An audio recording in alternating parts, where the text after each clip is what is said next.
in Gloversville, and we're sharing her there, and their spiritual leader Suzanne Skimmerhorn has joined us for worship today. And so I'm encouraging all of you, if you want to hear different stories, to come this afternoon at 2 o'clock and hear Noa again. We are so blessed, and she needs no more introduction. She also has some CDs, and she has a book that will be coming out in June, and there's a little card on her book. She has some CDs for purchase, and a DVD of her longer program called The Land Twice Promised back at the table, and there'll be some folks helping with that after the service.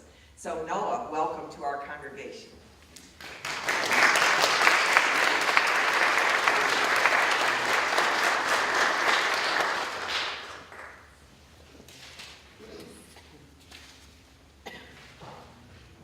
First she gets up before the cross, then she starts picking up her dress.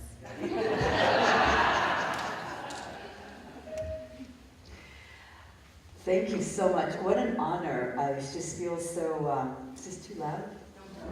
Okay. I just feel so moved and honored to be able to be part of this. I was just sitting there thinking, my grandmother would probably be turning in her grave. No, here I am before something that she spits, oh. But for me, it really means so much, and I just love sitting there. I was just so moved by the singing, and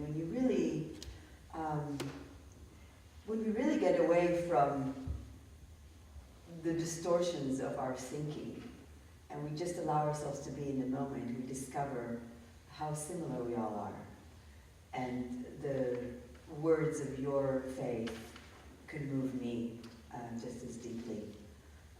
There's so many paths to God, and it's just so such a privilege to be able to do this. I've never been in a Christian service, in a church service, so thank you very much. And I've never met anybody like you.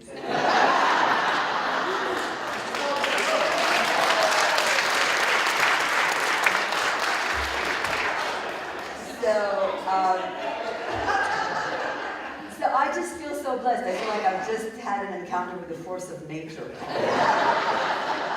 Bonnie, and my life is never going to be the same. I'm not joking. I'm not joking. And I meet a lot of people, believe me. So, sorry, I don't know your name. Alex, would you mind? I'm kind of paranoid about people behind me when I perform.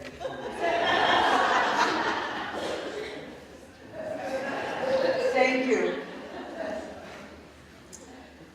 So I grew up in the Jewish tradition, and in Israel, we learn the Bible in secular schools as well. We don't learn it as the Word of God, but we learn it as our heritage and our mythology and our history. And so from 1st grade through 12th grade, you learn some form of Bible studies. Whoops, trying to fix this.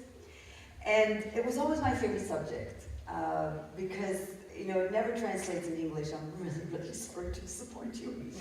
But the poetry of the Hebrew, the multi-layers of the biblical language, it's always fascinated me. Sometimes you really have to learn to read the English just to understand the plot because the poetry is so dense. But it's really, it's always been my favorite subject. And I've formed like personal relationships with certain characters in the Old Testament. And in the Jewish tradition, we have what we call a midrash, which is what the rabbis and the wise people do to interpret and reimagine the passages in the Bible. And when I say Bible, limited to me, I'm talking about the Old Testament, right? The beauty about poetry is that it's condensed. The problem about poetry is that it is condensed. And so there's sometimes 3 words, and they have so many multiple meanings. And also because the words in Hebrew come from roots, and one root can be conjugated in many different ways. So words can have so many multiple layers and multiple meanings. And so the passages of the Bible are just really open to a very, very wide array of interpretations. And that gives us a rich, delicious culture of stories. And now that women have finally been recognized as part of the human species, there are also women that create their own midrashim, and so I just decided to be very audacious, and as a storyteller, I created my own midrash about a story that's haunted me for many, many, many years. And so this is what I would like to share with you now. It is my own midrash, it is not the words of God. Okay? You know, it's America, you have to always kind of make sure you're not liable for suing. Somebody may sue you. So this is Sarah's story.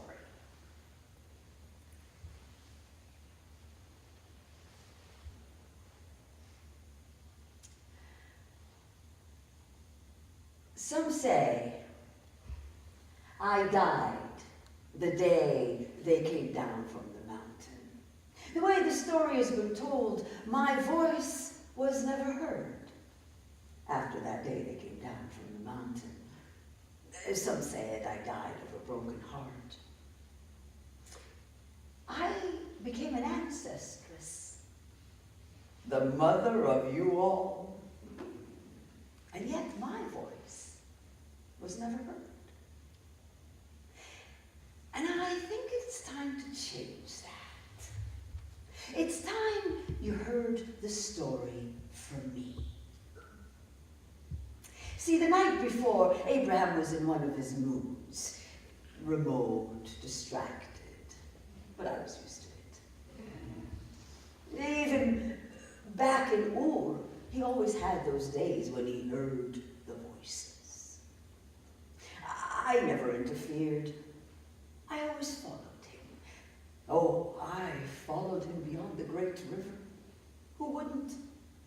The way he spoke, that light in his eyes, fire in his eyes, and the way his warm hands grasped mine, and that big smile. Sarai, he said, we must leave here and go to the land that God will show us.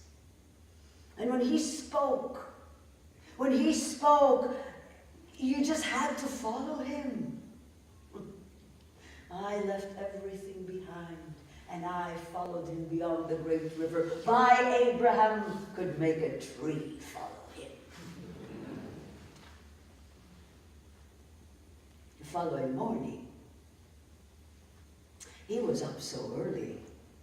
When I went out, it was still dark out, and he was still distracted. Pay attention to me. I stood there. He was loading the donkeys, getting Isaac to bring wood. Finally, I said, so, are you going to tell me where you're going or what? Oh, yes, Sarah, he said, I'm going to build to the mountain of Moriah. We are building a new altar there. I was a little surprised. He never excluded me from worshiping his God. Oh, I embraced his God with joy. After all, it was that voice that said that I will have a child. And I had my golden boy. Oh, I was happy to worship him. I even allowed the cutting of the flesh, circumcising my perfect little boy.